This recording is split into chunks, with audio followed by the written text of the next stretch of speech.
बिस्मिल्लाहिर्रहमानिर्रहीम, अस्सलाम वालेकुम। नाज़रीन, प्रोग्राम क्रॉसिंग लाइंस में खुशामदीद। मैं हूं यासिर रशीद। नाज़रीन, ईरान और अमेरिका के दरमियान जंगबंदी कायम है, लेकिन जंग का खतरा खत्म नहीं हुआ। इन हालात में खित्ते के ममालिक ये कोशिश कर रहे हैं कि दोनों मुल्कों के माबैन कोई दरमियानी रास्ता निकल आए और जंग का खतरा टल जाए। पाकिस्तान अब भी अपनी सिफारती कोशिशें जारी रखे हुए और वफाकी वज़ीर दाखिला सैयद मोहसिन नकवी एक बार फिर ईरान में मौजूद है। उन्होंने आज ईरानी दारुल हुकूमत तेहरान में आला ईरानी क़यादत से मुलाकात की, जिनमें वज़ीर ख़ारजा अब्बास इराक़ची भी शामिल थे। और ये पेशरफ्त एक ऐसे वक्त पे सामने आई है जब ईरान और अमेरिका के दरमियान कशीदगी कम करने और मुज़ाकरात बहाल करने की कोशिशें आखिरी और फैसला कुन मरहले में दाखिल होती दिखाई दे रही हैं। ये बज़ाहिर एक मामूल की सिफारती मुलाकात दिखाई देती है, लेकिन इसके पस मंज़र में खित्ते की बड़ी ताकतों के दरमियान खामोश पैगाम रसानी, दबाव और मुमकिन तस्फिये की पेचीदा कहानी चल रही है। ईरानी हुकूमत के मुताबिक इस मुलाकात में दो तरफा ताल्लुकात और बाहमी दिलचस्पी के उमूर पर गुफ्तगू हुई, लेकिन ये एक रस्मी बयान है और इस मुलाकात की अहमियत इसलिए गैर मामूली है क्योंकि पाकिस्तान ईरान अमेरिका कशीदगी खत्म करवाने के लिए मरकजी सालिस का किरदार अदा कर रहा है और दोनों ममालिक के दरमियान पैगामात का तबादला जारी रखे हुए है, जिसके बायस मोहसिन नकवी के हालिया दौरे को रस्मी नहीं बल्कि पाकिस्तान की सिफारती कोशिशों का तसलसल करार दिया जा रहा है। यह हालिया दिनों में पहला मौका नहीं कि जब पाकिस्तानी वज़ीर दाखिला ने तेहरान का रुख किया। वो चंद रोज पहले भी ईरान के दौरे से वापस लौटे, जहां उन्होंने सदर मसूद पेशकियान, ईरानी पार्लियामान के स्पीकर और मरकजी मुज़ाकरातकार मोहम्मद बाकिर कालेबाफ और वज़ीर ख़ारजा अब्बास इराक़ची समेत आला क़यादत से मुलाकातें की। उन्होंने ईरान से वापसी पर वज़ीर आज़म शहबाज शरीफ और फील्ड मार्शल आसिम मुनीर को भी ब्रीफिंग दी, जिससे इस मामले की संजीदगी और इसमें रियासती सतह पर हम आहंगी का अंदाजा होता है। पाकिस्तानी हुकूमत इस हवाले से अगरचे अपनी सिफारती कोशिशें जारी रखे हुए हैं, जिनकी बुनियादी वजह ईरान और अमेरिका के दरमियान मुज़ाकराती अमल की बहाली है, जो इस वक्त ताअत्तुल का शिकार है, जिसके बायस गैर यकीनी की फजा गहरी हुई है। लेकिन इस मुलाकात का एक अहम पहलू यह भी है कि IRGC की क़यादत से भी वज़ीर दाखिला की मुलाकात हुई, जिसे बहुत बारीक बीनी से देखा जा रहा है और इस ज़िमन के अंदर बैनुल-अक़वामी सतह पर यह राय पाई जा रही है कि शायद ईरान में अब तमाम मराकिज़ जो हैं वो एक नुक्ते के ऊपर आ चुके हैं। दूसरी जानिब अमरीकी क़यादत कभी दबाव के जरिए ईरान पर असरअंदाज होने की कोशिश करती है और कभी सिफारती रास्ता इख्तियार करती है। अमरीकी सदर डोनाल्ड ट्रंप का कहना है कि ईरान के साथ मुज़ाकरात आखिरी मराहिल में है, लेकिन उन्होंने साथ ही खबरदार किया कि अगर मुआहिदा ना हुआ तो ईरान पर मजीद हमले किए जा सकते हैं। उन्होंने यह भी कहा कि वो सिफारती अमल को एक और मौका देना चाहते हैं और ज्यादा जानी नुकसान से बचना तरजीह है, लेकिन खित्ते के हालात किसी भी समझा सकते हैं। ट्रंप का यह बयान इसलिए भी अहम है कि उन्होंने इतवार के रोज ही कहा था कि वो ईरान पर बड़ा हमला करने के करीब थे, लेकिन आखिरी वक्त पे खित्ते के ममालिक के कहने पर यह हमला रोक दिया गया। उनके इस बयान से यह अंदाजा लगाना मुश्किल नहीं कि खित्ते में एक जानिब सिफारती कोशिशें हैं तो दूसरी जानिब हालात किसी भी वक्त कोई रुख इख्तियार कर सकते हैं, क्योंकि दोनों ममालिक के दरमियान जंगबंदी के लिए शुरू की जाने वाली कोशिशों के कई हफ्ते गुजरने के बावजूद कोई फैसला कुन पेशरफ्त नहीं हो सकी। सदर ट्रंप ने खुद ये एतराफ़ किया कि वो हमले की मंजूरी के करीब पहुंच चुके थे, लेकिन मुज़ाकरात को मौका देने के लिए फैसला मौखर किया गया। ईरान ने अमरीकी क़यादत के इन बयानात पर दो टोक अंदाज इख्तियार किया है। ईरानी वज़ीर ख़ारजा वाज़ेह कर चुके हैं कि जंग अगर दोबारा शुरू हुई तो इसके नताइज गैर मुतवक्के होंगे। उनके मुताबिक ईरान ने न सिर्फ अपनी अस्करी सलाहियत को बरकरार रखा बल्कि अब मजीद मजबूत कर लिया है। और ईरानी पार्लियामान के स्पीकर मोहम्मद बाकिर कालेबाफ ने उसी मौक़िफ़ को दोहराते हुए कहा कि दुश्मन सिर्फ इक़्तिसादी और सियासी दबाव तक महदूद नहीं बल्कि अस्करी मुहिम जोई शुरू करने की कोशिश में है। उनके मुताबिक ईरान ने जंगबंदी के दौरान अपनी दिफाई तैयारियों को बेहतर किया, जिसका मतलब यह है कि किसी भी मुमकिन तसादुम की सूरत में हालात पहले से मुख्तलिफ होंगे। इस पूरे मंजरनामे में अमरीकी नायब सदर JD वेंस का हालिया बयान यह जाहिर करता है कि अमरीका सिफारतकारी को एक और मौका देना चाहता है। अमरीकी नायब सदर ने कहा कि ईरान से मुज़ाकरात में नुमाया पेशरफ्त हुई, दोनों फरीक ही दोबारा जंग शुरू नहीं करना चाहते, लेकिन उन्होंने साथ ये भी कहा कि अमेरिका के लिए असल मसला ईरान का जौहरी प्रोग्राम है और अमेरिका किसी सूरत ईरान को जौहरी हथियार हासिल नहीं करने देगा। दिलचस्प बात यह है कि इस वक्त मुज़ाकरात बज़ाहिर एक शर्त की वजह से ताअत्तुल का शिकार है और यह नुक्ता बरसों से दोनों ममालिक के दरमियान कशीदगी का मरकज बना रहा। अमेरिका चाहता है कि ईरान मुस्तकबिल में भी जौहरी सलाहियत हासिल न करे। ईरान इस मुतालिबे को अपनी खुद मुख्तारी के खिलाफ समझता है और ईरानी सदर ने अपने एक बयान में कहा कि ईरान को ताकत के जरिए झुकाने की कोशिश एक खुशफहमी है और उनके मुताबिक ईरान सिफारतकारी के लिए तैयार है, लेकिन यह अमल बाहमी एहतराम पे मबनी होना चाहिए। अक़वाम मुत्तहिदा में ईरान के नुमाइंदे अमीर सईद एरवानी ने आलमी बरादरी को मुतवज्जे करते हुए कहा कि अमरीकी धमकियों पर खामोशी खतरनाक साबित हो सकती है। अमरीका की बार बार बमबारी की धमकियां और ईरान को तबाह करने के बयानात बैनुल-अक़वामी निज़ाम के लिए खतरनाक मिसाल है। इस दौरान मशरिक़ वस्ता में एक अहम पेशरफ्त हुई और आबनाए हरमुज़ की सूरत हाल से मुतल्लिक़ वो पेशरफ्त है। अमरीका चाहता है अहम बहरी रास्ता मुकम्मल तौर पर खुला रहे, ईरान उस पर अपनी निगरानी बरकरार रखे हुए और हालिया दिनों में अमरीकी अफवाज ने एक ईरानी परचम बरदार ऑयल टैंकर को रोकने का दावा भी किया, जिससे जाहिर हुआ कि समुद्री महाज पे कशीदगी अब भी है। दूसरी जानिब ईरान ने यह दावा किया है कि उसकी निगरानी में गुज़श्ता 24 घंटों के दौरान मुतअद्दिद तजारती जहाज बाहिफाजत आबनाए हरमुज़ से गुजरे, जबकि मज़ीद जहाज़ों ने गुजरने की इजाज़त तलब की। इससे ये इशारा मिलता है कि खत्ते में मुआशी सरगर्मियां मुकम्मल तौर पर रुकी नहीं, लेकिन गैर यकीनी सूरत हाल बदस्तूर बरकरार है और सऊदी अरब ने इस तमाम सूरत हाल में मोहतात लेकिन मस्बत मौक़िफ़ इख्तियार किया। सऊदी वज़ीर ख़ारिजा फैसल बिन फरहान ने अमरीका के इस फैसले को सराहा कि उसने सिफारतकारी को एक और मौका दिया और साथ ही पाकिस्तान की सालसी की कोशिशों को भी अहम करार दिया। इनके मुताबिक ये मौका खत्ते में पायदार अमन के लिए इस्तेमाल होना चाहिए। इस दौरान अमरीकी कांग्रेस की जानिब से ईरान जंग पे एक अहम रिपोर्ट जारी की गई, जिसमें यह एतराफ़ किया गया कि ईरान के साथ हालिया जंग के दौरान अमरीका को फजा में बड़े पैमाने पर नुकसान उठाना पड़ा, जिसे खुल के तस्लीम नहीं किया जा रहा। उस रिपोर्ट में यह भी कहा गया कि ईरान जंग में मजबूरी तौर पर 42 अमरीकी तैयारे या तो मुकम्मल तौर पर या फिर जुज़वी तौर पर तबाह हुए। उनमें लड़ाका तैयारे, बगैर पायलट के ड्रोन्स, टैंकर तैयारे और हेलीकॉप्टर शामिल हैं।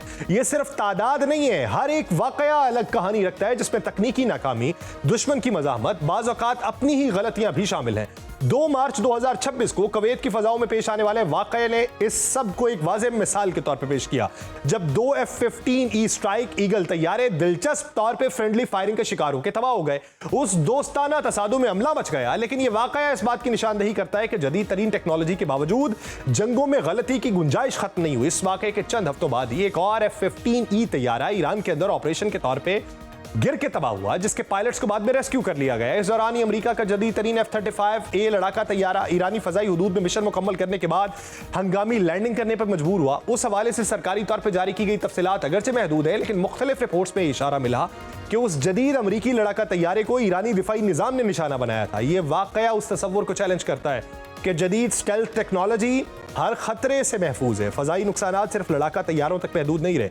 12 मार्च को इराक की फजाओं में 2 135 KC टैंकर तैयारों के दरमियान तसादुम हुआ, जिसमें एक तैयारा तबाह और अमले के तमाम 6 अफराद हलाक हो गए। ये तैयारे लड़ाका जहाज़ों को फजा में ईंधन फराहम करने के लिए इस्तेमाल होते हैं, इसलिए इन नुकसान का ऑपरेशनल सलाहियत पर बराह रास्त असर पड़ता है। सऊदी अरब के शहजादा सुल्तान एयरबेस पर ईरानी हमलों के दौरान भी मुतअद्दिद टैंकर तैयारों को जमीन पर ही नुकसान पहुंचाया गया। उसी बेस पर एक और बड़ा धचका उस वक्त लगा जब फजाई निगरानी और कमांड एंड कंट्रोल के लिए इस्तेमाल होने वाले एक बोइंग E-3 सेंट्री तैयारा ईरानी मिसाइल और ड्रोन हमले में तबाह हुआ। बाद में सामने आने वाली तस्वीर में यह तैयारा मुकम्मल तौर पर तबाह हालत में दिखाई दिया, जो इस बात का सबूत था कि हमला न सिर्फ कामयाब बल्कि इंतहाई मौसर भी था। जंग के दौरान अमरीकी सर्च एंड रेस्क्यू ऑपरेशंस भी खतरे से खाली नहीं रहे। एक लापता पायलट की तलाश में भेजे गए MC-130 तैयारों को बरवक्त उड़ान न भरने के बायस जमीन पर ही नाकारा बना दिया गया। उसी मिशन के दौरान एक HH-60W हेलीकॉप्टर को भी नुकसान पहुंचा, जो इस बात को जाहिर करता है कि रेस्क्यू कार्रवाइयां भी बराह रास्त खतरे की जद में रही। ड्रोन्स के महाज पर नुकसान सबसे ज्यादा नुमाया रहा। रिपोर्ट के मुताबिक ऑपरेशन एपिक फ्यूरी के दौरान 24 अमरीकी ड्रोन्स तबाह हुए, जिनमें MQ-9 रैपर जैसे जदीद ड्रोन्स भी शामिल थे। उसके अलावा एक हाई एल्टीट्यूड MQ-4C भी जाया हुआ, जो तवील फासले की निगरानी के लिए इस्तेमाल होता है। ये नुकसानात इस बात की निशानदही करते हैं कि ईरान ने न सिर्फ रिवायती बल्कि गैर रिवायती फजाई खतरात का मुकाबला करने की सलाहियत भी दिखाई है। अमरीका के लिए जंग माली लिहाज से भी कम कीमत साबित नहीं हुई।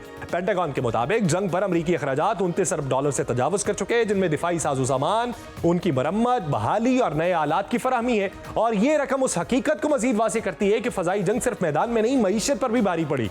यह सरकारी अदाद-ओ-शुमार है, जबकि गैर सरकारी तखमीने अमरीकी अखराजात को $50 अरब से ज़ायद जाहिर करते हैं। दिलचस्प बात इसमें सारी ये है कि इन नुकसानात के बावजूद अमरीकी हुक्काम मुसलसल ये दावा करते रहे कि अमरीका ने इस जंग से अपने ज्यादातर अहदाफ हासिल कर लिए, और दूसरी जानिब ईरान ने अपने नुकसानात की तफसीलात जाहिर नहीं की।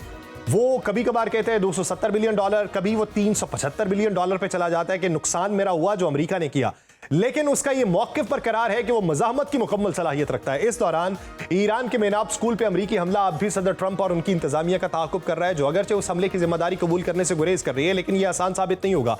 अमरीकी सेंट्रल कमांड के कमांडर एडमिरल ब्रैड कूपर ने मेनाब स्कूल पे हमले के हवाले से यह तौजीह पेश की है कि यह स्कूल क्रूज मिसाइल्स की एक साइट पे कायम था। उन्होंने अमरीकी कांग्रेस में पेशी पे कहा कि मेनाब में निशाना बनने वाले प्राइमरी स्कूल दरअसल एक ऐसे इलाके में कायम था जहां ईरानी मिसाइल सरगर्मियां जारी थी, जिसके बायस उस वाक़े की तहकीकात गैर मामूली हद तक पेचीदा साबित हुई है। अमरीकी सेंटकॉम की यह वजाहत इसलिए भी अहमियत रखती है क्योंकि मेनाब स्कूल पे हमले में ईरानी हुकाम के मुताबिक 168 आम शहरी शहीद हुए, जिनमें बड़ी तादाद कम उम्र तालिबात की थी। सरकारी इदाद-ओ-शुमार के मुताबिक इस हमले में प्राइमरी स्कूल में ज़ेरे तालीम 120 बच्चे शहीद हुए।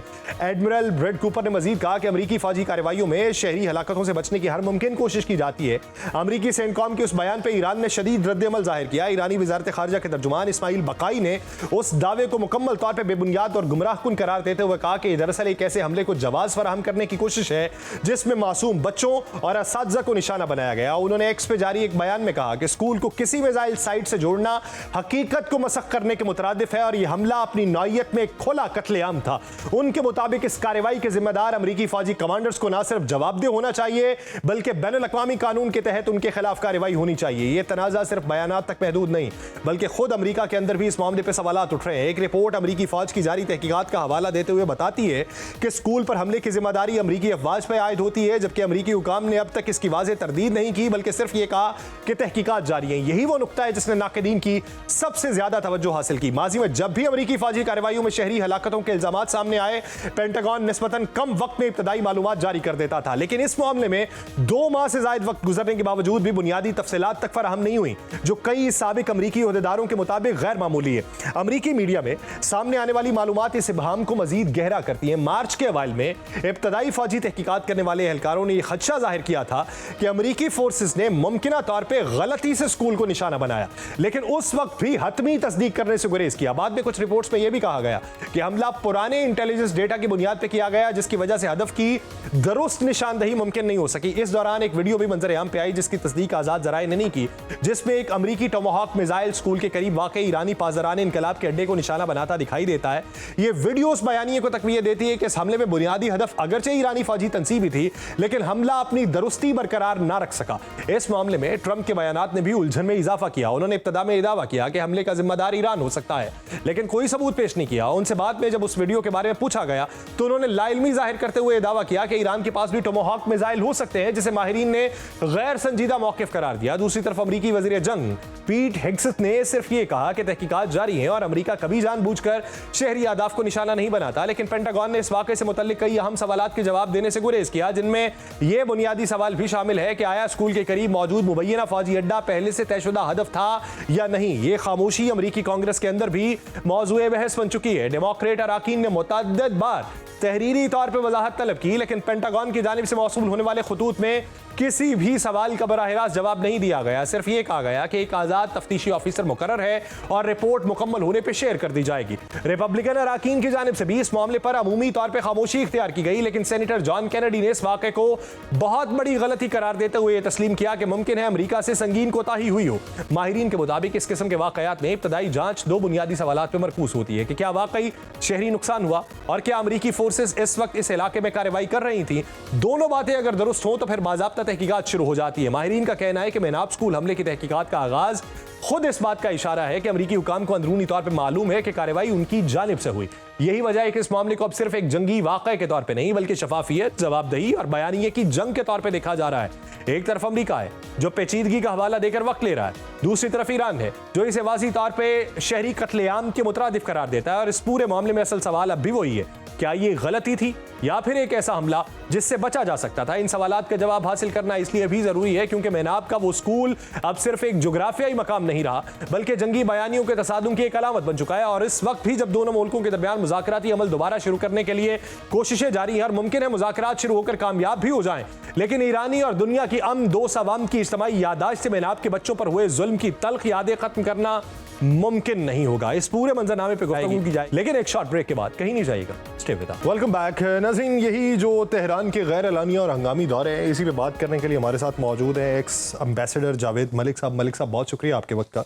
मलिक साहब, पहले हमारे जो वज़ीर दाखिला है वो जाते हैं तेहरान में, मुलाकात करते हैं, फिर वापस आते हैं, फिर चले जाते हैं, फिर खबर ये आती है कि फील्ड मार्शल जो है वो रवाना होने वाले हैं, लेकिन फिर अल जज़ीरा ये कहता है कि हमारे सोर्सेस ये बताते हैं कि फ़ील्ड मार्शल तो पाकिस्तान में ही है, लेकिन जब तक आउटकम नहीं निकलता तेहरान के दौरे का वज़ीर दाखिला का, तब तक वो यहीं पर रहेंगे। तो आप क्या समझते हैं कि ये जो अभी वज़ीर दाखिला का दूसरा दौरा है, क्या इसे रस्मी समझा जाए या बड़ी पैगाम रसानी समझा जाए? देखिए नासिर साहब, thank you for having me. देखिए पहली बात तो ये है कि ऑफ कोर्स ये जाहिर करता है कि पाकिस्तान सिंसेयर और मुखलिसाना कोशिशें कर रहा है कि इस मसले का हल तलाश कर लिया जाए। पाकिस्तान के साथ साथ बाकी ममालिक इस दुनिया में जितने भी हैं ऑलमोस्ट जो इस चीज़ के अंदर डायरेक्टली या इनडायरेक्टली इन्वॉल्व हैं, वो ये समझ सकते हैं कि अगर ये मसला दोबारा जंग की तरफ जाता है, ये खित्ते के लिए बल्कि दुनिया के लिए तबाहकुन असरात लेकर आएगा, बिलखुसूस ईरान के लिए भी और फिर खत्ते के लिए भी, न सिर्फ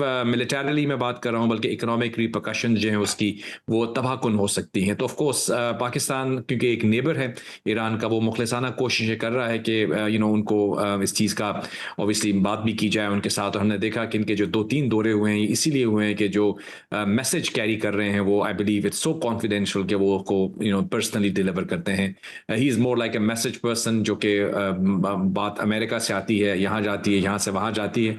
आपको याद होगा आपके पिछले प्रोग्राम में भी हमारी बात हुई थी जब हमने ये कहा था कि देखिए ईरान के अंदर एक जो प्रॉब्लम आ रही थी वो ये आ रही थी कि उनके जो डिसीजन मेकिंग प्रोसेस है उसके अंदर किसी हद तक डाइकोटमी या ट्राइकोटमी है। लेकिन हमें अभी जो कल एक तस्वीर मैंने देखी जहाँ पे हमने देखा कि जो हमारे वजीर दाखिला हैं उनकी मुलाकात हो रही है जनरल वहीदी के साथ। अब ये वो शख्सियत हैं जो कि IRGC को हेड करते हैं। तो अगर इनकी गालिबन जो मैसेज वहाँ फोटो वहाँ से रिलीज की गई है वो गालिबन इस तासुर को जाहिर करने के लिए, ये बताने के लिए की गई है कि जो भी बातें हो रही हैं उसमें IRGC भी ऑन बोर्ड है। बिकॉज एक बहुत बड़ा सवाल उठ रहा था तमाम पॉलिसी मेकर्स के दरमियान, जो ऑब्जर्वर्स हैं वाशिंगटन में भी, यूरोप में भी, हर तरफ, कि ये बात जो हो रही है ये स्पीकर साहब होते हैं, प्रेसिडेंट साहब होते हैं, दूसरे होते हैं, वो सब काबिल एहतराम लोग हैं, लेकिन असल में फैसला जो है वो तो IRGC ने करना है। तो अभी ये तस्वीर रिलीज करके मुझे लगा कि एक तरह से मैसेज भी दिया गया और मुझे ये भी लग रहा है कि इस हवाले से जो बात हो रही है it is happening at the right quarters. अब वहां से रिस्पॉन्स क्या आया है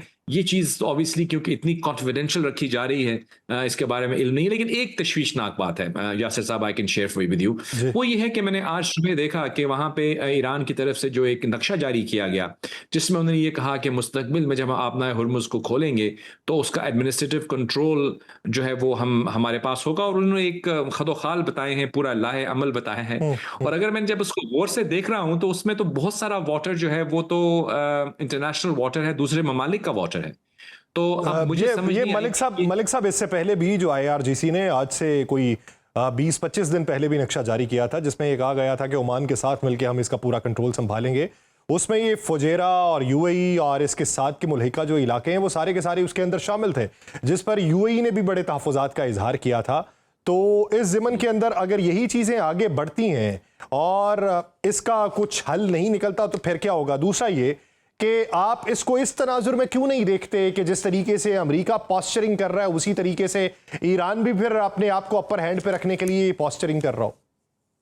जी, दोनों पॉइंट्स आपके वैलिड हैं जी। पहला जो आपने कहा कि ये नक्शा पहले आया था, मैं जानता हूं पहले भी आया था, लेकिन पहले मुज़ाकरात का अमल नहीं हो रहा था इस लेवल पर। अभी मुझे यूं लगा कि टाइमिंग पे बात हो रही है, क्योंकि यहाँ पे आपके हमारे वजीर दाखिला जो हैं वो मुसलसल डिप्लोमेसी कर रहे हैं।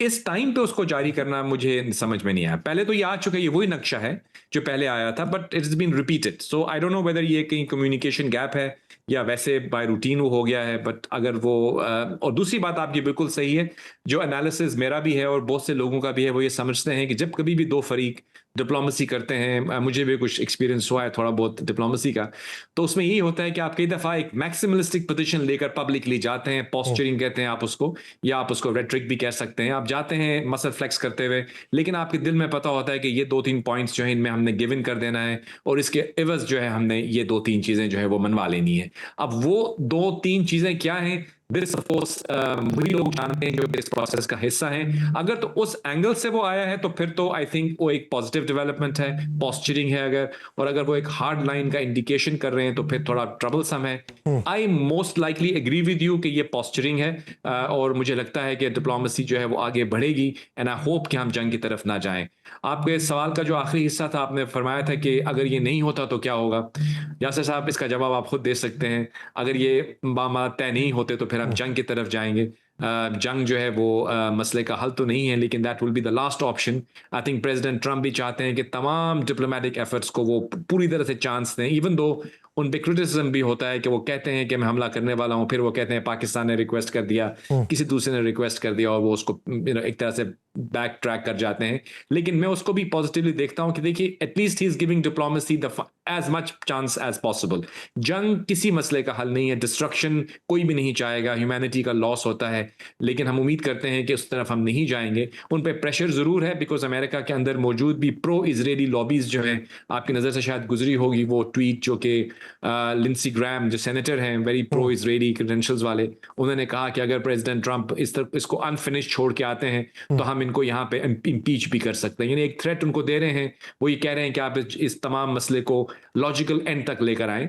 लेकिन मुझे लगता ये है कि प्रेसिडेंट ट्रंप भी रियलाइज कर रहे हैं कि ये इजराइल की जो प्रोवोकेशन है ये उसका प्रेशर किसी हद तक ही लेंगे, बट ऑफ कोर्स अल्टीमेटली वो अमेरिका के प्रेसिडेंट हैं, he is answerable to the American people, और अमेरिकन पीपल जो है ये समझते हैं कि जंग अनपॉपुलर है, इनको उसमें से निकलना है, पर निकलना इस अंदाज में है कि वो ऐसा ना लगे कि वो किसी तरह से वीक पोजीशन से निकले हैं। उनको भी एक फेस सेविंग भी चाहिए, एक पॉजिटिव एग्जिट स्ट्रेटेजी चाहिए, जो मैं हमेशा कहता हूं कि both Iran and the US need to have a win win solution. यानी ऐसा नहीं है कि हम एक को नीचा दिखाएं दूसरे को ऊपर लेकर आएं, फिर तो कभी मसला हल नहीं होगा। हमको दोनों की जो डोमेस्टिक ऑडियंस है उसको जहन में रखते हुए आगे बढ़ना होगा। दानिशमंदी का तकाजा भी यही है, ना hope that it will work like that इंशाल्लाह। अच्छा मलिक साहब, मेरा एक सवाल, अब ये रिवायती सवालों से हटके, आप एक एक्स एम्बेसडर भी रहे, मुझे ये मालूम है, जहाँ तक मेरी नाकिस राय है, कि एक एम्बेसडर जो है वो डेजिग्नेशन के बारे में स्लिप ऑफ टंग उसकी बहुत कम होती है,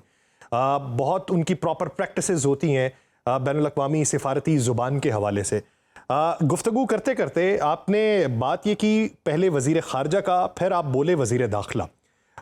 कोई बड़ी अचंभे की बात नहीं है, लेकिन मैं इसको एक बारीक बीनी से देखता हूँ। मेरे नज़दीक इस वक्त जो निगोसिएशन हम कर रहे हैं, हम तो बतौर पाकिस्तानी ही उसे देखेंगे कि पाकिस्तान है, लेकिन बारीक बीनी वाली नज़र ये कहती है कि ये काम वज़ीर ख़ारजा का था। मैं नीयतों पे या शख्सियाती एतबार से तकाबुली जायजा नहीं ले रहा, सिर्फ पूछना चाह रहा हूं कि बारीकी का फर्क क्यों है। ये काम वजीर खारजा का होता या और शख्सियात का होता जो प्रोमिनेंट थी, ये अचानक मंजरनामे में वजीर दाखिला उभरे और पै दर पै उनके दौरे हुए हैं, तो इसकी वजह क्या दिखाई देती? बिल्कुल सही है। मैं आपके जवाब देने से पहले ये कहूंगा कि देखिए, डिप्लोमैट्स की जितनी बड़ी भी ट्रेनिंग हो, कभी वो भी इंसान होते हैं, उनसे भी स्लिप ऑफ टंग हो सकती तो है। मैंने तो इसी एतबार से कहा कि बात क्योंकि वजीर खारजा की होनी थी, तो इसलिए वो जुबान से वजीर खारजा निकला, बाद में वो वजीर दाखिला फिर बोलना पड़ा। नहीं, उसमें देखिए ये बहुत कॉमन है। देखिए ऐसा होता है कि जब एक बंदा, एक पर्सन जो है वो शुरू से प्रोसेस का हिस्सा रहता है, तो ऑब्वियसली वो उसी को इंटरेस्ट किया जाता है कि वो इन मामलात को आगे लेकर चले। दूसरी बात ये है, देखिए यहाँ पे जो नोयत ऑफ डिस्कशन है, ये सिर्फ और सिर्फ खारजा से रिलेट नहीं करती। यहाँ पे आप IRGC से भी बात कर रहे हैं, यहाँ पे दाखिली उमूर भी हैं, और क्योंकि शुरू से जब फील्ड मार्शल वहां पे गए थे तो उनके साथ वो मौजूद थे, तो मैं समझता हूँ कि मे बी वो कंटिन्यूटी को मेंटेन करने के लिए at the end of the day वो जो भी करें, चाहे वो वजीर खारजा हो, वजीर दाखिला हो, कोई भी वजीर हो, कभी कभी दोनों में से कोई नहीं भी होता, एक स्पेशल एनवॉय होता है। आपने देखा कि in case of America Steve Witkoff आ रहे हैं वहां पे, वो ना वजीर खारजा है ना वजीर दाखिला है, वो एक स्पेशल एनवॉय है, ठीक है, वो आते हैं। जेरेड कुशनर है, वो भी वजीर दाखिला भी नहीं है, वजीर खारजा भी नहीं है। At the end of the day आपका जो कॉन्फिडेंट होता है, जो इस प्रोसेस का हिस्सा होता है, उसकी बारीक बीनियों को समझता है, वो प्रोसेस को लेके आगे चले तो उसको ये लगता है कि कंटिन्यूटी हो रही है। तो मैं इसको बिल्कुल मुस्बत अंदाज में देख रहा हूं। आई रिस्पेक्ट योर बारीक बीनी, लेकिन मैं आपसे रिक्वेस्ट करूंगा कि आप इतना बारीक ना जाएं, क्योंकि basically process this is normal. मैं वो मनफी अंदाज में आ रहे हैं, वो दोनों बतौर सालिस ये किरदार तो कोई भी नहीं अदा कर सकता। वो तो सिर्फ आमियाना सा एक सवाल था कि हो सकता है कि बहुत बेहतर अंदाज में वजीर दाखिला इसको अंजाम दे रहे हों। तो मेरा सर सवाल एक और है अमेरिका के हवाले से। मेनाब स्कूल वाला जो मामला है, उसकी जिस तरीके से वजाहत दी गई और ये कहा गया कि IRGC का क्रूज मिसाइल की वो साइट थी जिसके ऊपर हमला किया गया, उसी साइट के ऊपर ये स्कूल बनाया गया था, जिसको भरपूर अंदाज में रद्द किया है ईरान ने। आप समझते हैं कि ये पल्ला झाड़ लिया इस मामले से अमेरिका ने, या फिर अमेरिका इसमें और फंसता गया? ऑब्वियसली मैं इस फुल डिटेल से वाकिफ नहीं हूं, क्योंकि मेरा सब्जेक्ट नहीं है military strategy, but as a human being obviously किसी भी स्कूल पे हमला करना, यानी इट्स अनफॉरगिवेबल। अगर ऐसा हुआ है जानबूझ के, तो it should be condemned in all strongest possible words. खुसूसन जो हमारे नौमौलूद बच्चे हैं या कम सिन बच्चे हैं, उनकी ज़िंदगियां जो है उनको प्रोटेक्ट करना हमारा फ़र्ज़ है। हमारे जो भी ममालिक हैं, इवन आप जंग भी कर रहे हों तो आपको कोई हक नहीं पहुंचता कि आप इस तरह के हमले करें। We can only condemn it, Yasir साहब। अच्छा सर ये बताइए, ये वक्फे के दौरान दोनों अतराफ में जो तैयारियां जारी हैं, अमेरिका को अगर आप देखें तो अमेरिका एक तरफ तो ये कहता है कि हम ईरान पे दोबारा हमला करेंगे, एक तरफ खबर ये आती है कि डोनाल्ड ट्रंप का जो फ़ोन गया आखिरी बेंजामिन नेतन्याहू को, उसमें कुछ तलखी हुई है, जिसके बाद बेंजामिन नेतन्याहू बड़े गुस्से में दिखाई देते हैं अमेरिका ईरान मुआहदे, मुमकिन मुआहदे के हवाले से। तो स्पॉयलर्स तो इसमें मौजूद हैं, तैयारियां भी इस वक्फे के दौरान जारी थी, तो क्या कोई ऐसा खदशा हो सकता है कि इसी असना में कहीं ना कहीं से कोई फॉल्स फ्लैग की खबरें आना शुरू हो जाएं? जी, मेरी नज़र में ऐसा नहीं होगा। देखिए डेफ़िनेटली जो इज़राइल है उसकी इंटेंशन तो यही थी कि ऑब्वियसली इस जंग को कंटिन्यू रखा जाए। प्रेसिडेंट ट्रंप, जैसे मैंने आपको पहले बताया, उनको रियलाइज़ हो रहा है कि is ultimately responsible to the American people, और अमेरिकन जो लोग हैं वो इस जंग को अनपॉपुलर समझते हैं। इस जंग का एग्जिट होना बहुत ज़रूरी है, लेकिन मैं ये नहीं समझ, दूसरी मैं ये भी कहता चलूँ, मैं उस थ्योरी से एग्री नहीं करता जो लोग कुछ मीडिया में मैं देखता हूँ बात करते हैं, वो ये कहते हैं कि अमेरिकन प्रेसिडेंट पे बहुत प्रेशर है और उनको एग्जिट करना है। डेफिनेटली प्रेशर है, बट इतना भी नहीं है कि वो इस जंग को आधा छोड़ के चले जाएं। He will have to see it to an end, चाहे वो डिप्लोमेटिक एंड होता है तो वो बेस्ट सोल्यूशन है दोनों अतराफ के लिए। लेकिन अगर खुदा ना खास्ता ऐसा नहीं होता, तो मैं ऐसा नहीं देख रहा यासिर साहब कि वो इसको बीच में छोड़ेंगे और एक निकल जाएंगे। No, he will not. वो इसको he will have to see it to the end, because obviously America की जो ग्लोबल एक प्रेजेंस है, उसकी जो मिलिट्री माइट है, जो उसकी, उस सब के ऊपर एक सवालिया निशान होगा अगर वो इस तरह से निकल जाता है। इसलिए ये जरूरी है कि इस मसले का डिप्लोमेटिक हल निकले और हम जंग की तरफ ना जाएं। So that is the whole effort जो दुनिया भर से हो रहा है, और मैं समझता हूं कि जैसे मैंने कहा, cautious optimism is the name of the game. ठीक, मलिक साहब एक चीज़ ये बताइए कि अमेरिका का विजिट किया डोनाल्ड ट्रंप ने, उससे पहले ये मामला समेटना चाहते थे, नहीं समेट सके। फिर चाइना के विजिट पे उनको ये उम्मीद थी कि शायद चाइना कोई दबाव डाले और उनसे कोई बार्गेन कर लिया जाए, उसका भी कोई नतीजा निकलता हुआ नहीं दिखाई दिया। अब आप क्या समझते हैं कि जब चाइना भी दबाव नहीं डाल सका और उस विजिट से पहले भी ये मामला जो है उसे समेटा नहीं जा सका, तो इस पूरे मामले में क्या ईरान को कोई लेवरेज मिल सकती है इस पूरे मंजरनामे में? नहीं, चाइना का देखिए मैं आपको बताऊं, चाइना का जो विजिट था that had a completely different agenda. Of course दुनिया का फोकस इस वक्त क्योंकि इस कॉन्फ्लिक्ट पे है तो हम उस लेंस से इसको देख रहे थे, लेकिन उनका जो एजेंडा था वो तो बहुत वाइड रेंजिंग था। वो रिलेट करता था फ्यूचर की ग्लोबल डिप्लोमेसी से, ग्लोबल जियोपॉलिटिक्स से, और मेरी नज़र में वो एक बहुत ही मुस्बत विजिट था उनका।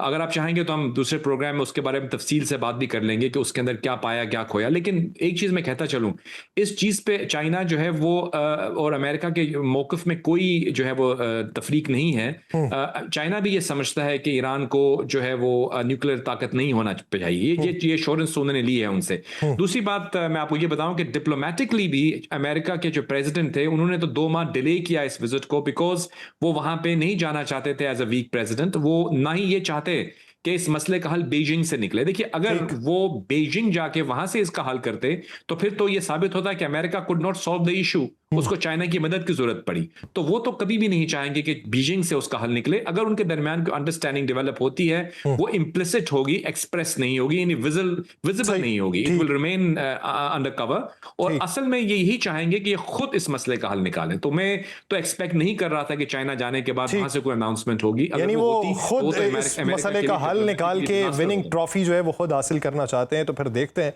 कि इस मसले का हल कैसे निकलता है। और पाकिस्तान की ये जो सालसी ज़्यादा तेज़ हो चुकी है, ये इस ऊंट को किस करवट बैठाएगी। बहुत शुक्रिया जावेद मलिक साहब इस हवाले से अपना वक्त देने के लिए। नाजरीन, इसी मंजरनामे में मुख्तलिफ पहलुओं पर और बात की जाएगी। एक ब्रेक के बाद जौहर सलीम साहब हमें ज्वाइन करेंगे, कहीं नहीं जाएगा शेरदा। ब्रेक के बाद खुशामदीद। नाज़रीन, उसी मंजरनामे में बात को आगे बढ़ाते हुए हमें ज्वाइन किया है एक्स एम्बेसडर जौहर सलीम साहब ने। जौहर सलीम साहब, बहुत शुक्रिया आपके वक्त का। जौहर सलीम साहब, सर आप क्या समझते हैं कि खत्ते में जारी जो इस वक्त खामोश सिफारती राबिते हैं और हमारे वज़ीर दाखिला का इस वक्त तेहरान के अंदर मौजूद होना, और फिर वहाँ पे IRGC की क़यादत से मुलाकात होना, फिर प्रेसिडेंट से मुलाकात होना, फिर उनके जो फॉरेन मिनिस्टर हैं उनसे मुलाकात होना, तो इससे आउटकम क्या निकलता हुआ देखते हैं और इसके खदोखाल किस तरीके के वजह होंगे मुज़ाकरात के अगले प्रोसेस के हवाले से?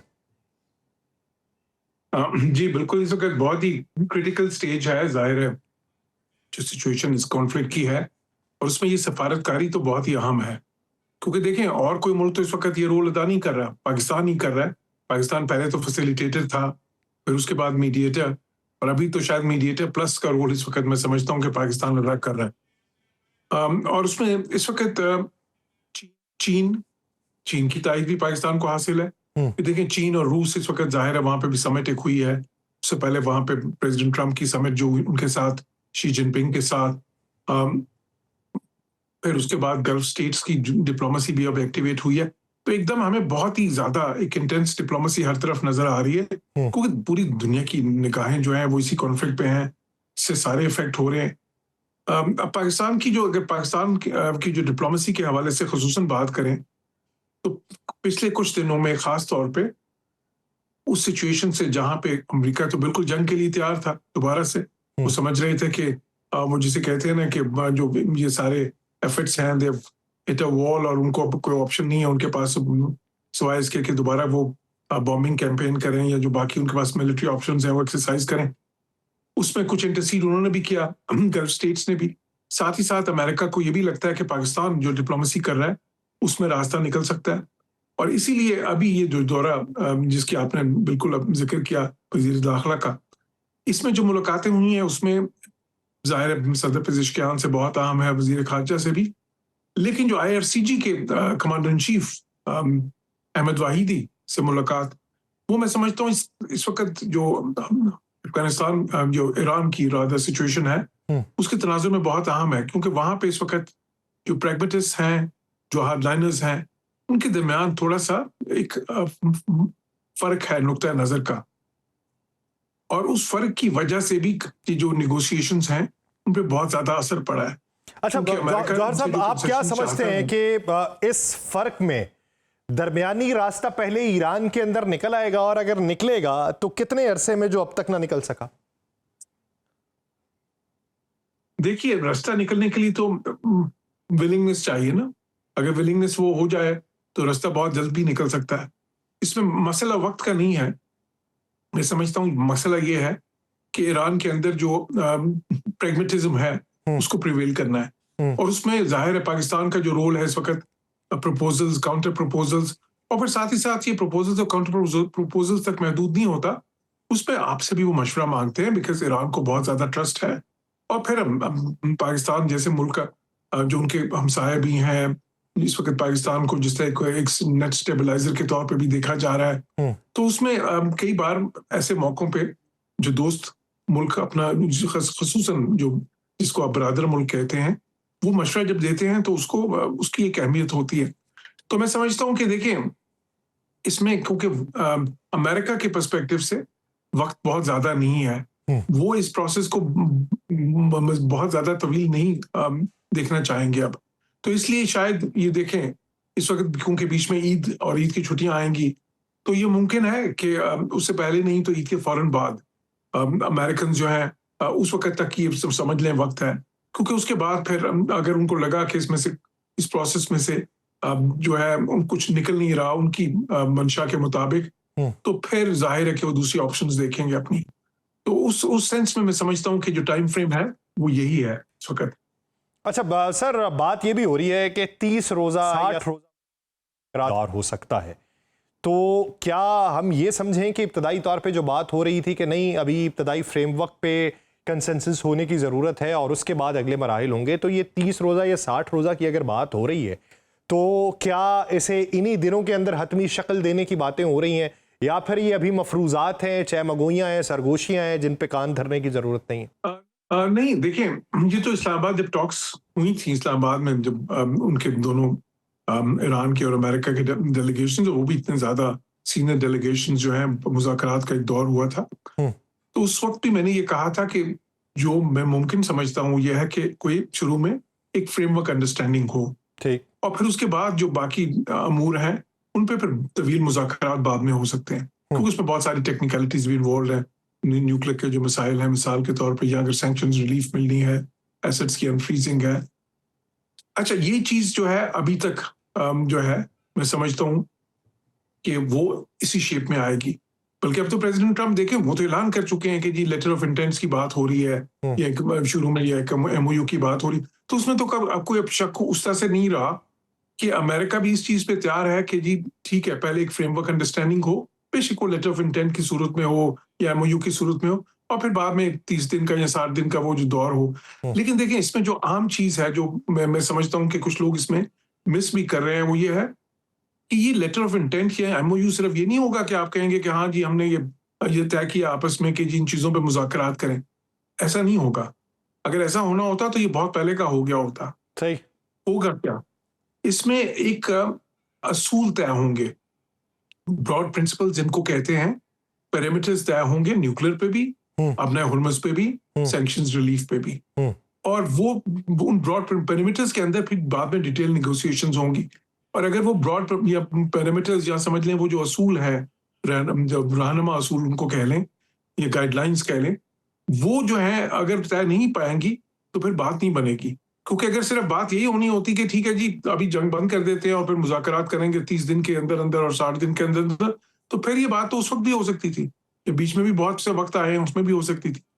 लेकिन अमेरिका ये चाहता है कि जी न्यूक्लियर पे कुछ क्लियर अंडरस्टैंडिंग पहले हो, फिर उसके बाद ठीक है डिटेल्स बाद में तय होंगी सारा कुछ। लेकिन वो एक इवन जब आप देखें लेटर ऑफ इंटेंट जिसको वो कह रहे हैं, अगर कोई लेटर ऑफ इंटेंट इवन जब हम इसको जिस तरह से इस्तेमाल करते हैं इस लफ्ज को, बेशक प्राइवेट सेक्टर में हो या कोई स्टेट एंटरप्राइजेस के मामले में हो या बीच में गवर्नमेंट या G2G हो, तो उसमें लेटर ऑफ इंटेंट में बड़ी डिटेल्स आती हैं कि एग्जैक्टली मकसद क्या है, किन पैरामीटर्स में बात होगी, जो है उसमें क्या उसका हदूद अरबा होगा, वो सारी चीजें तय होती हैं। तो एक रहनुमा असूल पहले उसी में तय होते हैं। और मसला इस वक्त झगड़ा तो उसी का है ना कि वो रहनुमा असूल क्या होंगे, क्या न्यूक्लियर पे एक फ्रीज होगी, सस्पेंशन होगी 0% एनरिचमेंट की या नहीं होगी। अच्छा सर, आपने हरमुज़ की बात की, आपने यूरेनियम की बात की, आपने पाबंदियों की बात की, लेकिन इसके अलावा लबनान के अंदर अमन की बात या फिर खित्ते के अंदर से अमरीकी फौजियों का इनखला, ये मौजूद नहीं है बीच में। क्या इसके ऊपर कतई तौर पे बात नहीं होना या फिर वो अगले मराहिल पे बातें जाएंगी? अभी फिल वक्त इन चीज़ों पे बातें होना है। और लबनान के मंजरनामे पे ईरान को किस तरीके से कायल किया जाएगा?